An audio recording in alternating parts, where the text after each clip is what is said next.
अपने ही दामाद को सबके सामने बेइज्जत कर रही थी। उसकी गरीबी का मजाक उड़ा रही थी, लेकिन असल में वह दामाद कोई गरीब नहीं था। वह तो बस उस वक्त सिर्फ गरीब बनने का नाटक कर रहा था।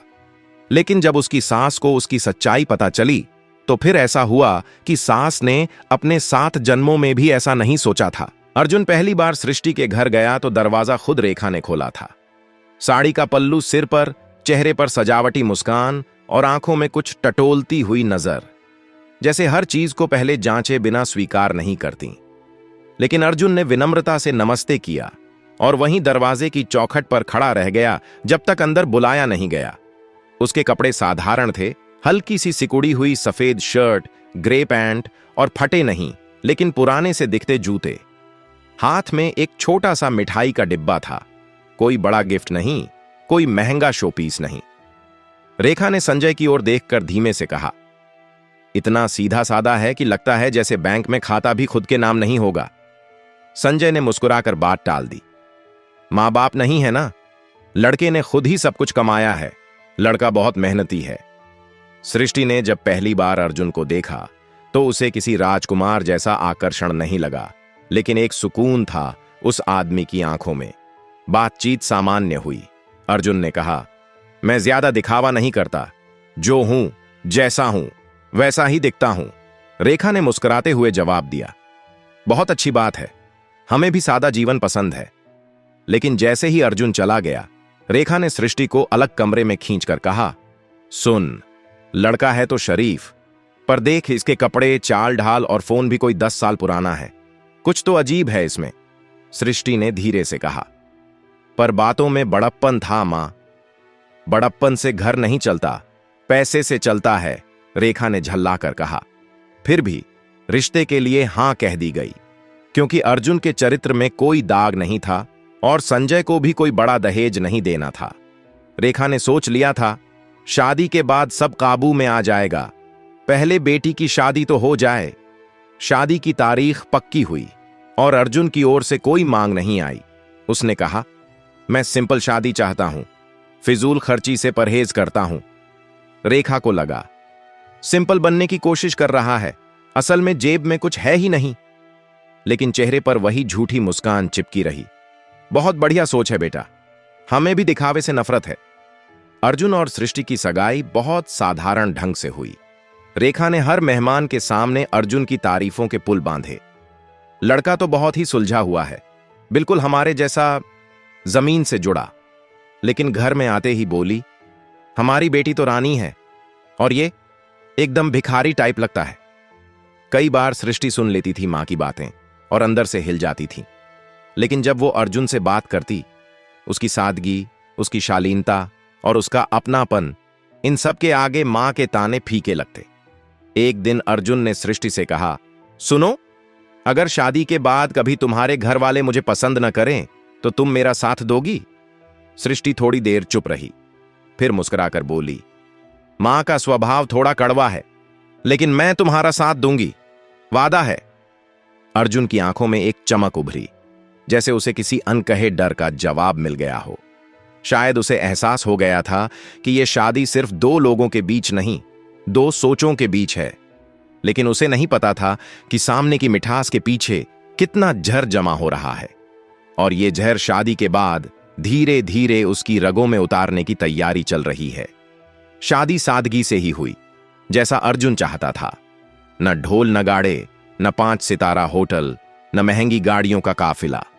अर्जुन एक हल्के रंग का कुर्ता पहनकर अपने 2 दोस्तों के साथ सीधा मंदिर पहुंचा। सृष्टि के घर वालों को यह सब बड़ा फेस सेविंग लग रहा था, लेकिन वे ऊपर से मुस्कुरा रहे थे, क्योंकि उन्हें लगा, बस अब शादी हो गई, अब इसे जैसे चाहें वैसे नचाएंगे। शादी के बाद कुछ दिन तक सब ठीक ठाक ही रहा। रेखा हर किसी के सामने दामाद की तारीफें करती। हमारे अर्जुन जी तो बहुत संस्कारी हैं, कम बोलते हैं, पर बहुत अच्छे इंसान हैं। लेकिन यह सब सिर्फ मेहमानों के सामने था। अंदर का सच अब धीरे धीरे बाहर आ रहा था, और वो अपमान जो पहले मीठे लहजे में था, अब तानों में बदलने लगा था। पहली बार तब हुआ जब अर्जुन ने सृष्टि को एक पुरानी स्कूटी पर बैठाकर बाजार ले जाने की बात कही। रेखा ने सुन लिया और बोली, कम से कम कार तो होती, मेरी बेटी अब मोहल्ले में स्कूटी पर घूमेगी, लोग क्या कहेंगे? संजय खामोश रहा, हमेशा की तरह। अर्जुन ने चुपचाप स्कूटी वहीं खड़ी छोड़ दी और पैदल ही निकल पड़ा। उस रात खाने की टेबल पर रेखा ने फिर चुटकी ली। अर्जुन जी, आजकल तो हर कोई ईएमआई पर गाड़ी ले लेता है, आपको किस बात की दिक्कत है? अर्जुन ने मुस्कुराकर सिर्फ इतना कहा, जरूरतों से ज्यादा नहीं चाहता मां जी। मां जी? रेखा ने हंसते हुए कहा, अरे नहीं बेटा, मैं तो तुम्हारी सासू मां हूं, मुझे मां मत कहो, मैं उस उम्र की कहां हूं। तभी सृष्टि ने बात बदल दी, लेकिन अर्जुन को समझ आ गया यह केवल मजाक नहीं था, यह शुरुआत थी। अगले कुछ हफ्तों में यह मजाक रोज का हिस्सा बन गया। अगर अर्जुन चाय बनाता तो रेखा कहती, दामाद जी चाय अच्छी बनी है, बिल्कुल वैसे जैसे नौकर बनाते हैं। अगर वो बाहर से सब्जी लाता तो बोली, अरे वाह, अब दामाद जी मंडी से भी सौदा लाने लगे हैं। बेटा, तुम तो हर काम में निपुण हो।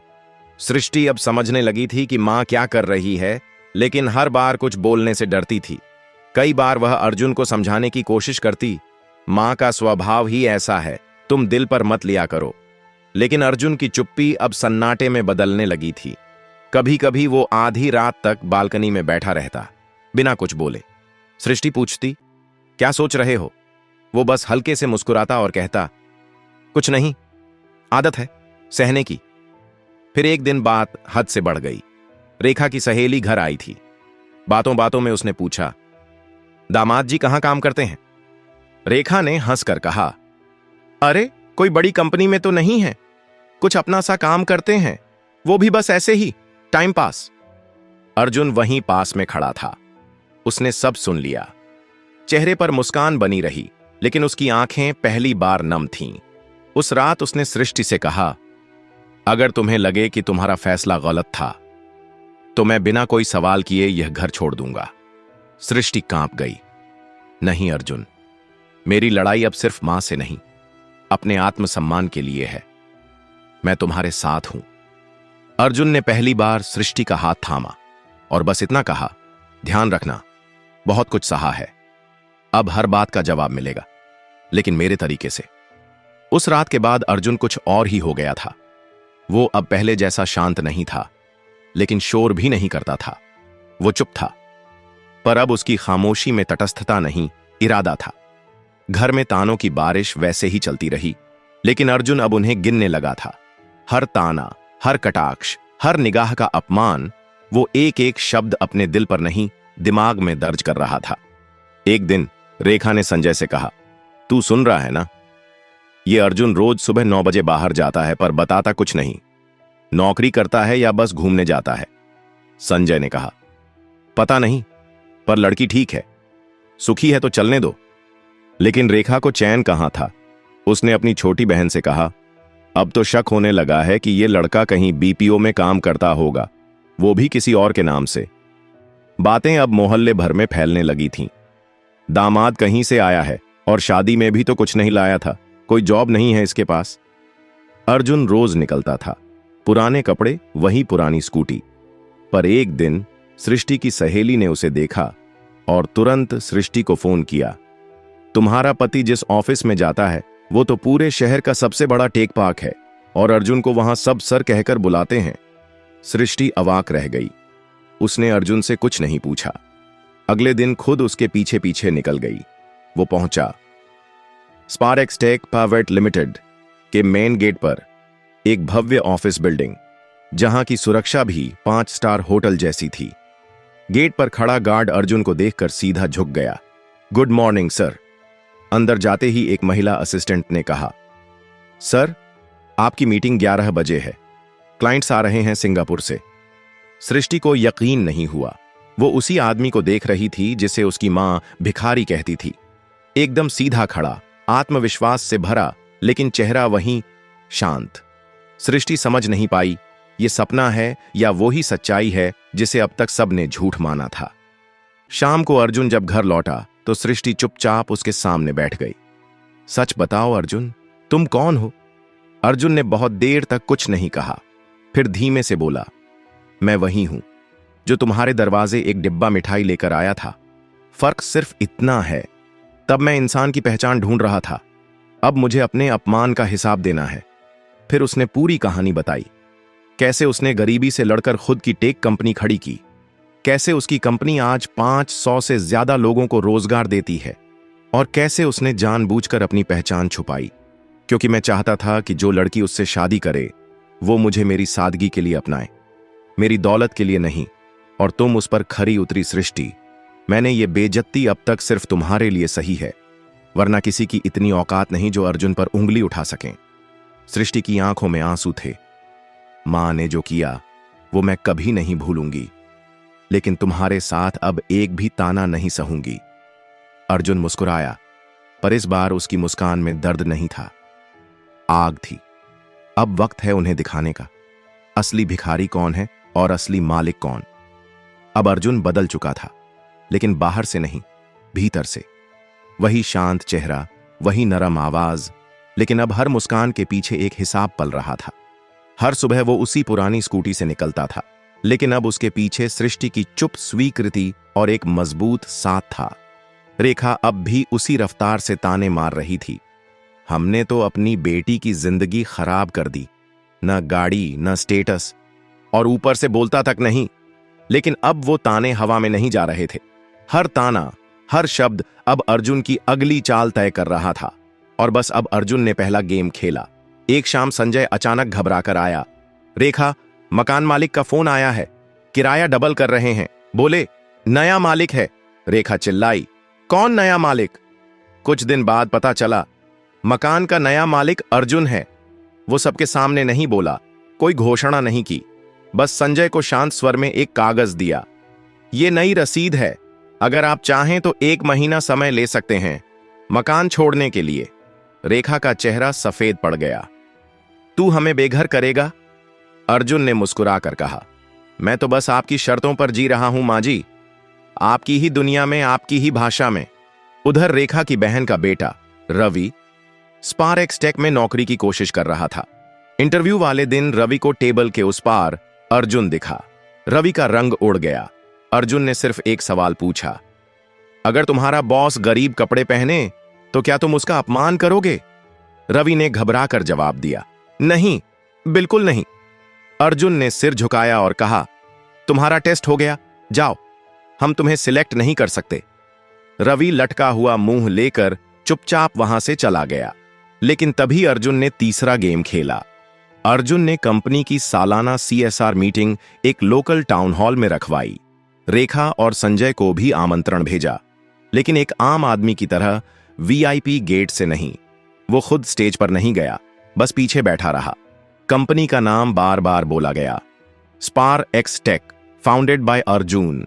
लोगों के बीच फुसफुसाहट फैल गई। क्या ये वही अर्जुन है जो सृष्टि का पति है? भिखारी जैसा दिखने वाला करोड़पति निकला? रेखा की आंखें अब नीचे झुक चुकी थीं। संजय की पीठ भी सीधी नहीं हो पा रही थी, और अर्जुन की अगली चाल ने सब कुछ पलट दिया। एक रात रेखा दरवाजे पर आई। बेटा, तुझे जो करना था कर लिया, अब माफ कर दे, हम सब तेरे सामने छोटे हैं। अर्जुन ने चुपचाप चाय बनाई, ट्रे में 2 कप रखे और कहा, पहली बार आप मेरे दरवाजे पर आई हैं, ये इज्जत की पहली किस्त है, बाकी धीरे धीरे मिलेगी, वो भी ब्याज के साथ। रेखा फूट फूट कर रो पड़ी। संजय ने अर्जुन के पैर छूने की कोशिश की, लेकिन अर्जुन एक कदम पीछे हट गया। पैर वो छूते हैं जो सम्मान देना जानते हैं, आप लोगों ने तो वो भी छीनने की कोशिश की थी। सृष्टि उस दिन पहली बार मुस्कुराई, क्योंकि अब उसे यकीन हो चुका था कि उसके पति ने न सिर्फ अपना सम्मान लौटाया, बल्कि उन्हें भी आईना दिखा दिया, उसी भाषा में, उसी अंदाज में। अर्जुन ने बदला ले लिया था, बिना किसी शोर के, बिना किसी तमाशे के। जो अपमान उसने चुपचाप सहा था, उसका जवाब भी उसने उतनी ही खामोशी से दिया था। लेकिन अब उसकी दुनिया बदली बदली थी। वही घर, वही लोग, लेकिन अब नजरों का अंदाज बदल चुका था। मोहल्ले में जो लोग पहले उसे देखकर हंसते थे, अब सिर झुकाकर सलाम करते थे। सृष्टि हर बात समझ चुकी थी। उसने कभी अर्जुन को पैसों के लिए नहीं चाहा था, लेकिन अब वो खुद को गर्व से भरपूर महसूस करती थी। वो देख रही थी कि उसका पति सिर्फ एक सफल आदमी नहीं, बल्कि एक ऐसा इंसान है जिसने हर अपमान को शालीनता से जवाब देकर लोगों की सोच बदल दी। रेखा और संजय अब लगभग चुप रहते थे। उनके पास न कोई बहाना बचा था, न ही कोई तर्क। अब वे अर्जुन से नजरें मिलाने की हिम्मत भी नहीं कर पाते थे। रेखा ने एक दिन फिर कोशिश की। किचन में जाकर धीरे से कहा, बेटा, अगर माफी मांगने से कुछ ठीक हो सकता है तो मैं 100 बार माफी मांग लूंगी। अर्जुन ने बस नजरें उठाकर देखा और कुछ पल बाद बोला, माफ करना मुश्किल नहीं है, लेकिन मैं वो रिश्ता नहीं निभा सकता जिसमें भरोसा ही ना रहा हो। उसके लहजे में गुस्सा नहीं था, पर ठंडक ऐसी थी कि रेखा कांप गई। संजय ने उस शाम को हाथ जोड़कर कहा, बेटा, हम दोनों उम्र में बड़े हैं, लेकिन समझ में बहुत छोटे रह गए। तूने जो सहा उसका एहसान है हम पर। अर्जुन ने सिर हिलाया। उसने दरवाजा खुला छोड़ा, लेकिन दिल अब बंद कर चुका था। इसके बाद अर्जुन और सृष्टि ने फैसला लिया कि वे अब उसी घर में रहेंगे, लेकिन अलग यूनिट में। खाना, बातचीत, जिम्मेदारियां सब अपनी अपनी जगह तक सीमित रहेंगे। अर्जुन ने रेखा संजय को घर से नहीं निकाला, लेकिन रिश्ते में जो गरिमा कभी थी वो अब लौटने वाली नहीं थी। अर्जुन ने अपना ऑफिस भी शहर में बड़ा कर लिया था, लेकिन वो आज भी पुरानी स्कूटी से ऑफिस जाता, वहीं गार्ड से हाथ मिलाता और वही सादा खाना खाता। अब उसके पास गाड़ियों की कतार थी, लेकिन सादगी उसकी पहचान बन चुकी थी। एक दिन सृष्टि ने उससे पूछा, अब जब सब जान गए कि तुम क्या हो, फिर भी इतने सादे क्यों हो? अर्जुन ने हल्के से मुस्कुराकर जवाब दिया, क्योंकि मैंने सबसे ज्यादा इज्जत उसी वक्त पाई जब लोगों ने मुझे सबसे कम समझा था। शाम के वक्त मोहल्ले के बच्चे अर्जुन के पास आकर बैठ जाते, कहानियां सुनते। वह उन्हें सिर्फ अपनी कंपनी की बात नहीं करता था, बल्कि बताता था कि इज्जत कैसे कमाई जाती है और कैसे संभाली जाती है। रेखा अब रोज मंदिर जाती थी, शायद ईश्वर से माफी मांगने या खुद से नजरें मिलाने की हिम्मत इकट्ठा करने। और संजय, वो बस अपनी खामोशी में डूबे रहते। लेकिन अब देर हो चुकी थी। अर्जुन का बदला पूरा हो चुका था। उसने किसी को जलील नहीं किया, सिर्फ आईना दिखाया, और वही आईना इतना तीखा था कि रेखा जैसी औरत खुद को पहचानने से डरने लगी थी। अर्जुन ने कभी भी कोई ऊंची आवाज नहीं उठाई, कोई मंच पर भाषण नहीं दिया, कोई अवार्ड नहीं लिया, लेकिन उसने अपने अंदाज में बता दिया कि असली जीत चुप रहकर इज्जत लौटाने में होती है, और असली बदला तब पूरा होता है जब सामने वाला खुद अपनी नजरों में गिर जाए। उस रात सृष्टि और अर्जुन छत पर बैठे थे। चांद थोड़ा टेढ़ा था, लेकिन बहुत रोशन। सृष्टि ने अर्जुन का हाथ थामा और कहा, तुम्हें पाकर मैंने सब कुछ पा लिया, और मां बाप ने तुम्हें खोकर सब कुछ खो दिया। अर्जुन ने सिर्फ इतना कहा, जो लोग कपड़ों से इंसान को आंकते हैं, वो हमेशा इज्जत की कीमत समझने में गरीब रह जाते हैं। और बस कहानी यहीं पूरी हुई, एक चुपचाप लेकिन सबसे ऊंची आवाज के साथ।